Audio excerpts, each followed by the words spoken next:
It's the final game before the international break, and it's against Newcastle. At least it's at the City Ground.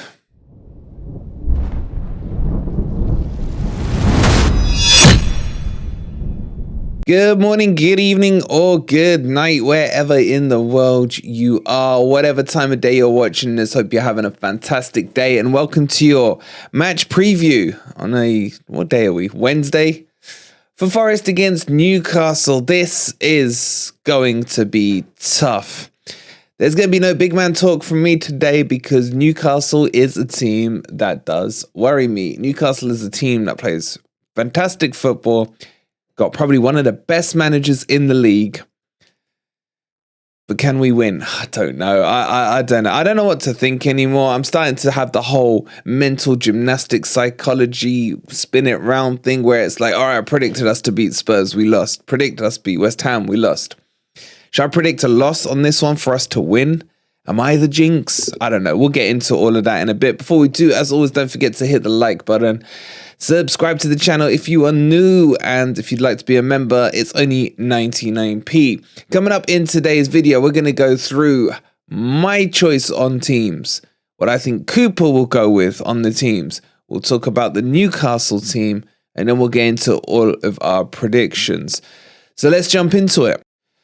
Okay, ahead of the game, there are a few injuries that we need to update you on. It is looking very likely that Jono is out, and that's been semi-confirmed by the Welsh boss. And I actually don't mean our Welsh boss, I mean the actual Wales boss, where he said that he's going to be very respectful and very sensitive about the use of Jono, which already shows you that they know that there's definitely something wrong with this groin injury. But again, as I mentioned in yesterday's video, it doesn't sound long-term, otherwise they would not release him onto international duty. So for me, it's not a long-term one, but Jono's definitely going to be out for tomorrow. And that brings the question, well, who replaces him on that right wing? How's it going to work? What we're doing is Scarpa. Scarpa's been on, Marinakis Airlines getting to Brazil and back in less than 24 hours. Does he play? Is he going to be jet-lagged? Is he even part of Cooper's plans? And then there's a question on Danilo. Then there's a question on Wood. He's also picked up a knock. People are forgetting that. I don't think he'll be... Well, he can't play anyway because he's loaned still to us from Newcastle until the summer. So unless there's a clause in the contract that allows him to play against Newcastle, he can't play. Now, some would argue Newcastle fans probably would have wanted a clause for him to play in there. I don't know. I'll leave the Newcastle fans to let us know on that one. And then, of course, Hennessy picked up a knock, but he's not really one we're concerning ourselves about too much. So there's a lot of goings and comings with this team. And I just want to touch on the Scarpa thing very quickly. I know we've rinsed Scarpa out this week, but if Scarpa was rushed back within 24 hours and was given this day release to go to Brazil, then surely then he is going to be involved in the match day squad. Otherwise, what was the point in rushing him there and back if he's not, if you see what I'm saying? So I think Scarpa will have some involvement.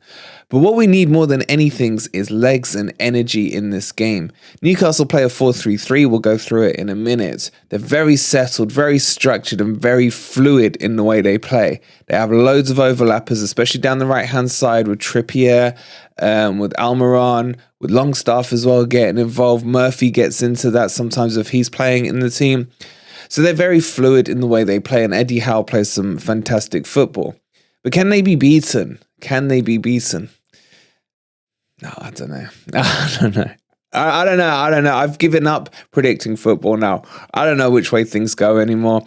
Bournemouth beat Liverpool. After Liverpool at Tonks Man used 7-0.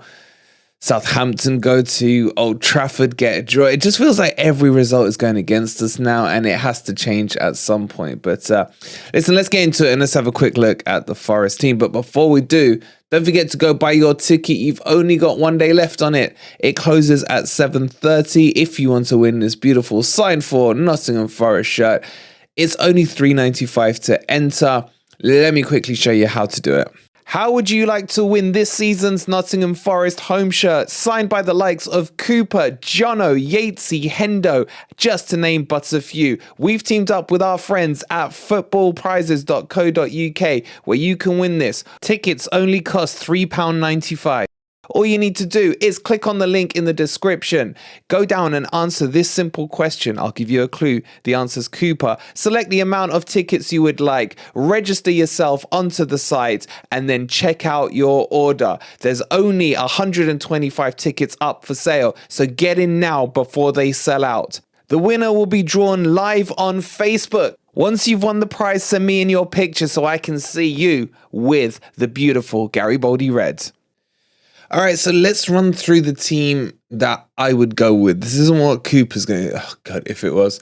This is what I would go with. So if I bring this up, as I've been saying, we need some changes just to freshen it up, just to make things different, just to try a different approach. I know we're better at home and all this stuff, but still...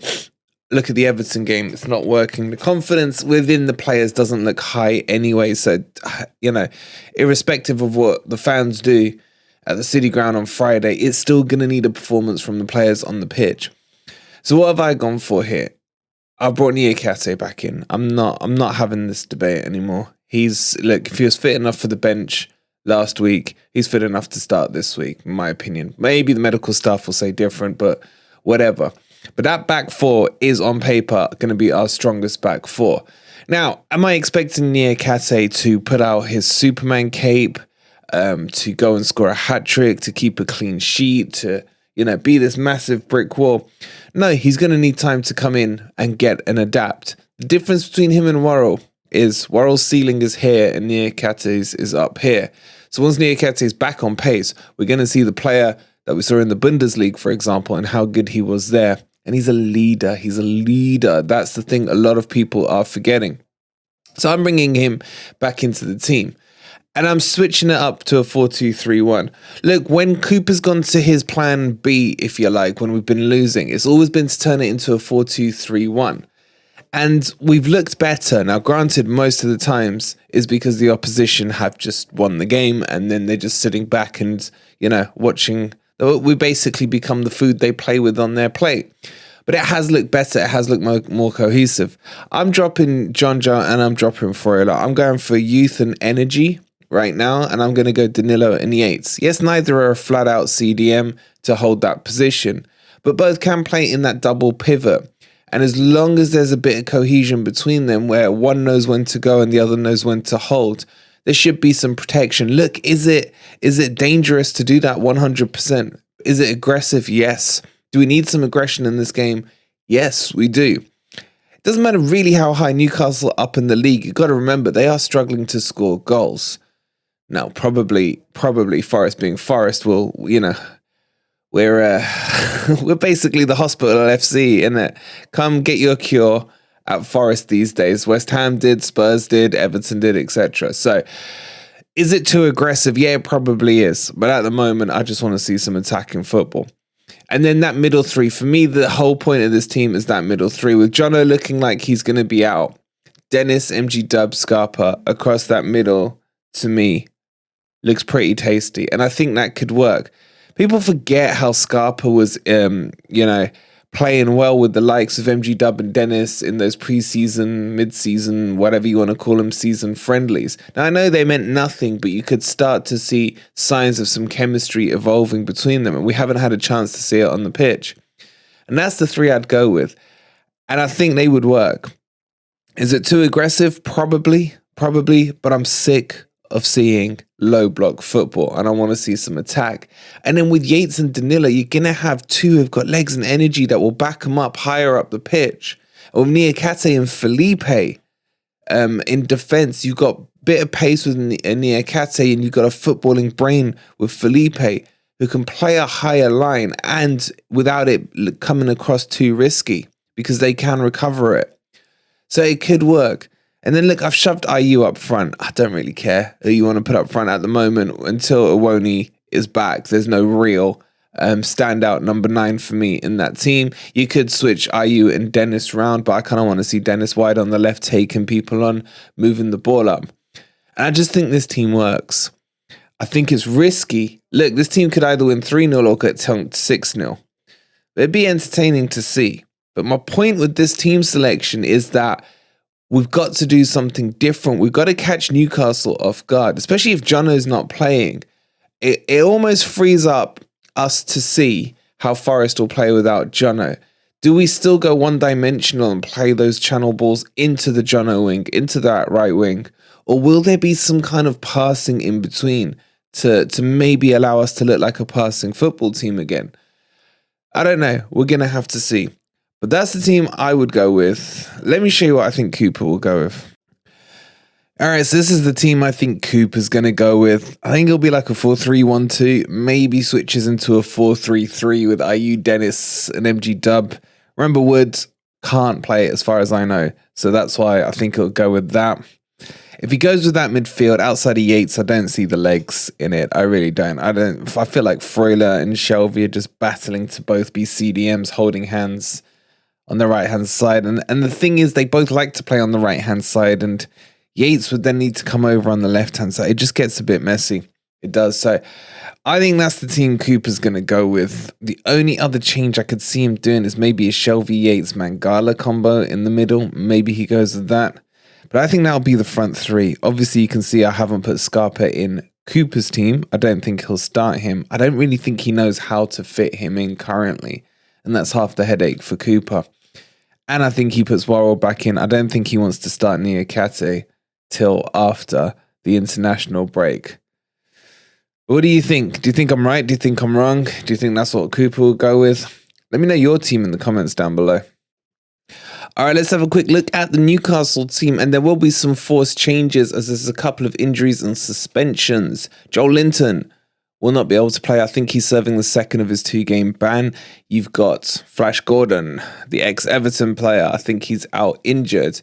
You got Almiron, who should come back in. Now, Murphy was deputising in that position. Almiron's been off form, but he did score against Wolves.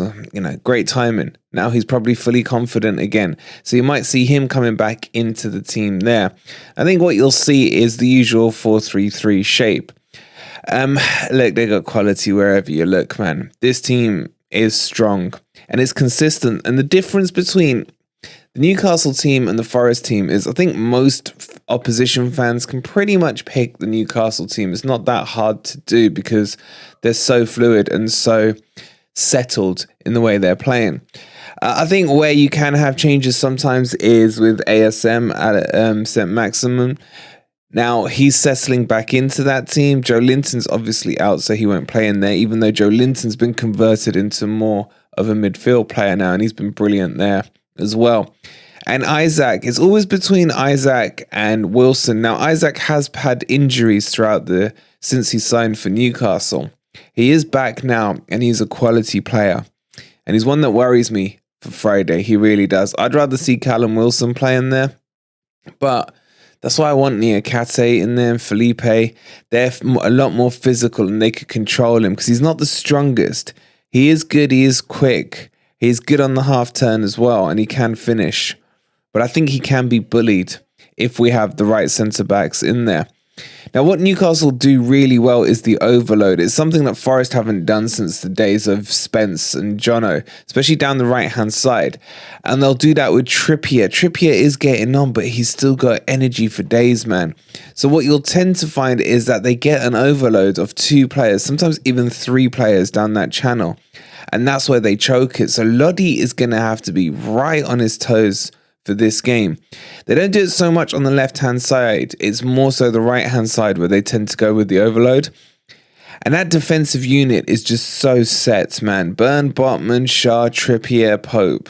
That's their 5. It seems to work really well. It does work really well. And I look at it and I think, what Forest players could you get into this team? And I'm usually very Forest goggly on with it. And I'd say there is a couple. I'd put Navas in ahead of Pope. Pope, although a good shot stopper, can't kick the ball for some reason. I mean, he should have been sent off against Wolves as well. But he's an excellent shot stopper. Distribution, terrible. So I'd put Navas in ahead of him. I would probably put Lodi in ahead of Burn, personally. I just think Lodi's the better player. And Lodi in this team, and by the way, they are linked to him. They are talking about wanting him in the summer. And Lodi would give them that other side of the overload on that left-hand side as well. So you could see Lodi working in this team quite easily. Who else? Who else could get in? Maybe Yates for a long stuff, maybe at a push. But outside of that, you're not looking at... if Jono was fit, but obviously he's not. Yeah, that's all I got, guys. I don't know. Can you fit any more in? Let me know in the comments down below. This is going to be a tough one. All right, so here's the hard bit, predicting the scoreline. Guys, get your predictions in, because my head's saying we can't win this. My heart's also, I'm not going to lie to you guys, my heart's saying we can't win this either.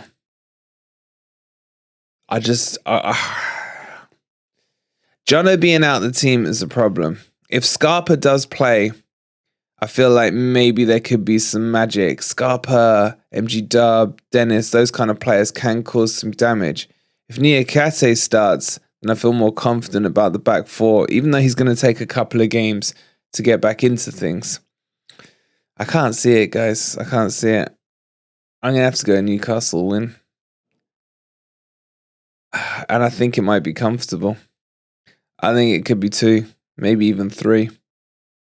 I can see if we start slow, like we've done in the last few games, including the one against Everton, let's not forget.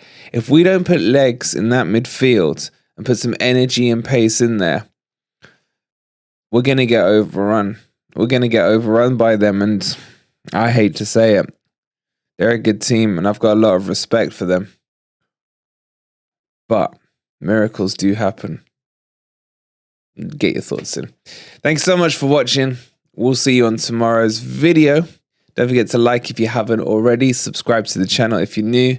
Go get your tickets. Go get your tickets. You got just over 24 hours, and there's only like 30 left. Come on, you Reds.